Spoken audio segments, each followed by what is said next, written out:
city, your podcast.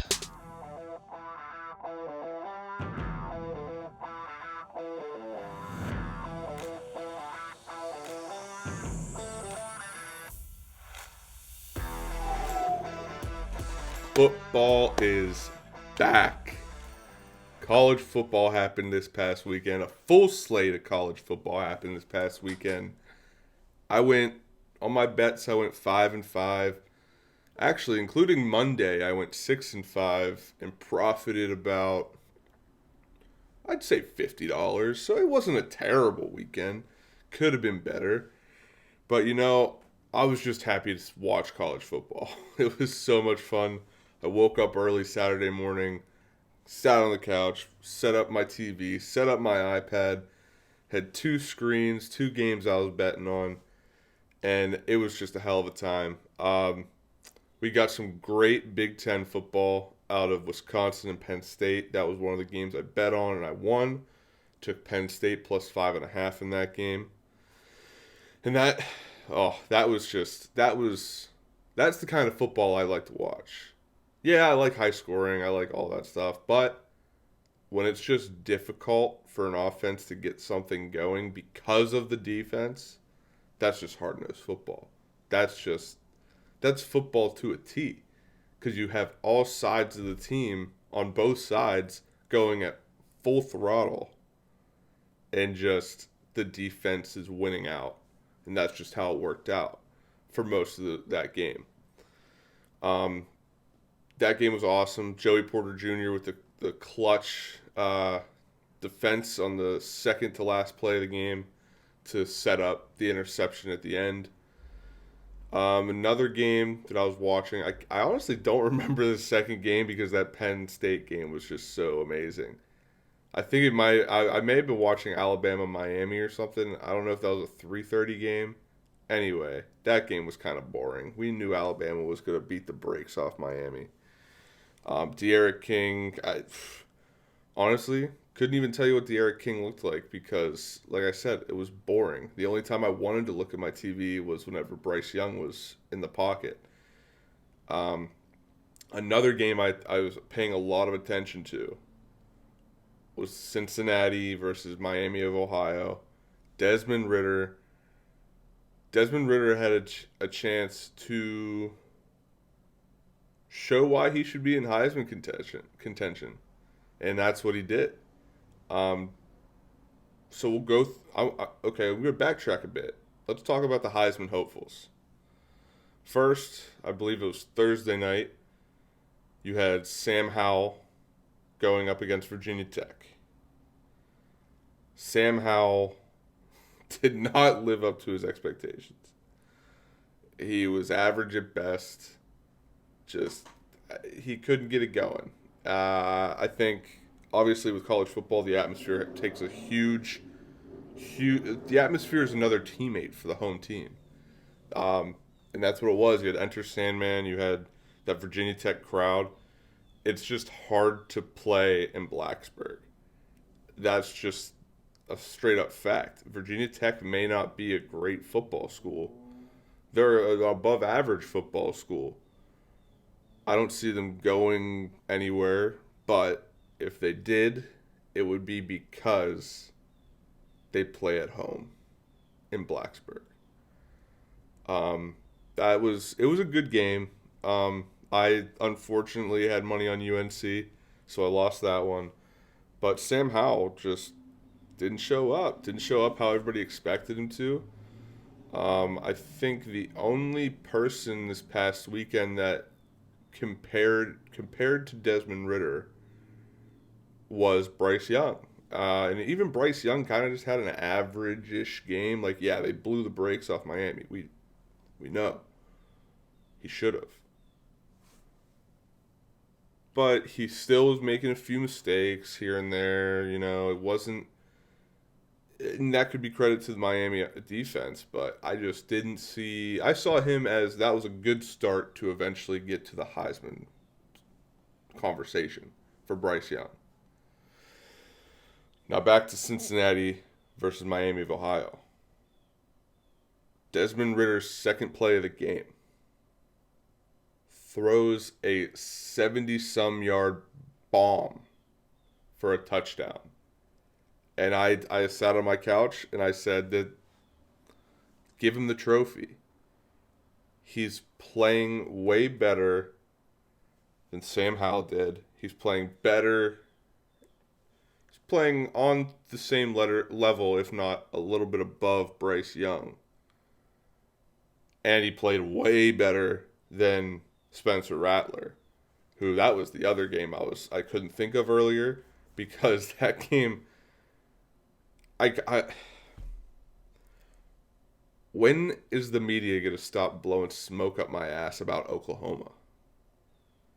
The defense has not changed. The defense is still what it has been these past few years, and it's not cohesive. You almost got beat by a mid-major Tulane team who I will give them their credit. They're a great team. I think they could compete to be in a New Year's Six bowl. But for all the smoke you've been blowing up my ass about Oklahoma, they should not have come close to beating Oklahoma. And a lot of people are out there saying they did beat Oklahoma. They just fell 6 points short. And to that, I kind of agree. That's how it looked. You only win by 6 against a mid-major when you're supposed to be moving to the SEC? That's concerning, especially for the SEC. But anyway, as I was saying about the Heisman conversation, I know it's early, blah, blah, blah. I'm a sports gambler, so I have my futures pick out there. And this past weekend, Desmond Ridder was the only quarterback that looked like a Heisman quarterback. He didn't play games with his competition. He knew what they were. He respected his competition enough to be prepared for them. And it was surgical. He did what he had to do. And they must have taken him out. I couldn't watch the rest of the game. I had to go to work. But I looked at his stat line after the first half. 229 yards. I believe he was 14 for 16 with 3 touchdowns. They put him in a little bit in the third quarter, I suppose. Like I said, I wasn't able to watch this part. But I think he made like 3 incompletions. He ended up 14 for 19. And then they took him out of the game. All right. They were already up by like 28, I think, maybe 30 or more. Why would you want to keep him in there? That's the guy that's going to get you into a playoff spot down the road. So anyway, that's what I have to say about week 1.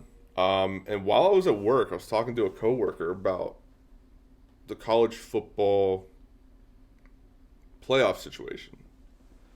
You know, everybody wants it to move to 12 teams. I wanted to move to 12 teams. At the moment, we're still at 4. There's votes happening, blah, blah, blah.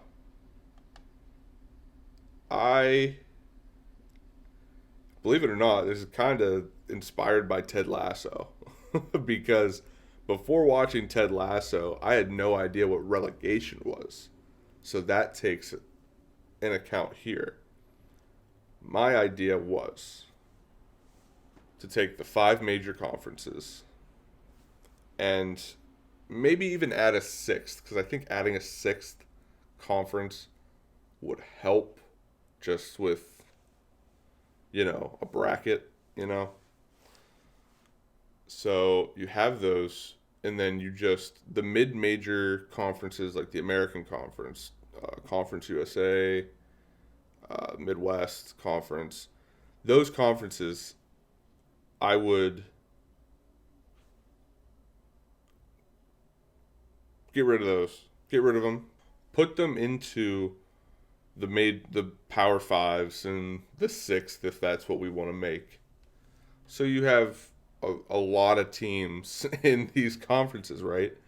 I know how you could see that as a problem. Here's how it's not. Every year, you have the top team from each conference goes to the playoff. And then you have wild cards. And the way you get away with all this is after every year, top 15 stay in the conference and they stay in playoff contention for the next season. If you're not in that top 15, you get relegated and you're not in playoff contention for the next year. I find that to be very fair. And I mean, I don't know how relegation actually works, I'll be honest. I don't watch soccer. Ted Lasso got me to think about soccer, so maybe I will come season 3. But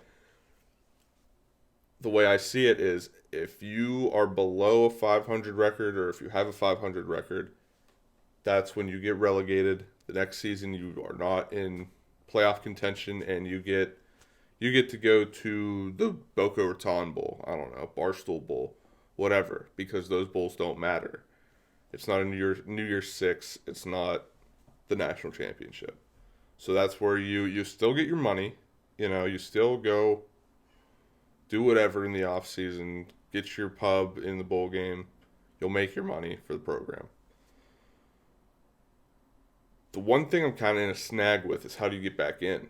I don't know what standard to set to get back in. I want it to be like a 1-year thing. Like, okay, you get relegated for going 500, right? And then say you go, how many games are there? 13. You go 10-3. Then you might get bumped back into that top 15, depending on the records of the top 15. Basically, you just have to break the mold of what your team was. So that's just a thought that I had. The playoff, like, that's just a way to get people in the playoff and with more playoff spots. Obviously, you'd have those 5 teams. It would probably end up being,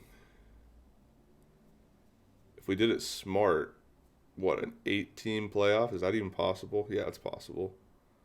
So, I mean, that helps with, a lot of the people in the NCAA committee don't want to go to 12 teams, so okay, go to 8 teams.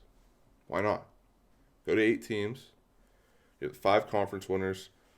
Then you have 3 wild cards. 1 wild card plays the worst of the 5 divisions or whatever. You get what I'm saying. You guys understand. I think that's a great way to make college football more competitive. It's a great way to make us almost forget about, like, oh, this school's rich, this school gets all the money, blah, blah, blah. Like, yeah, Alabama's going to be in the playoff every year, but they're going to have to play a new opponent in the playoffs every year too. Not the same 3 that we've seen. So that's I feel like that's a fair thing to think about. Like, obviously, I've only thought about it. I haven't thought that deep about it. But I think if thought out further and discussed with others, that could be a very feasible, I don't know what you want to call it, feasible idea for the college football playoff. So we'll be on to week 2. As long as nothing crazy happens next week, I will be talking about college football week 2, and I'm looking forward to it. Not sure what the marquee matchups are, but who cares? It's college football. It's always a great story wherever you go, and we'll talk about college football next week, hopefully.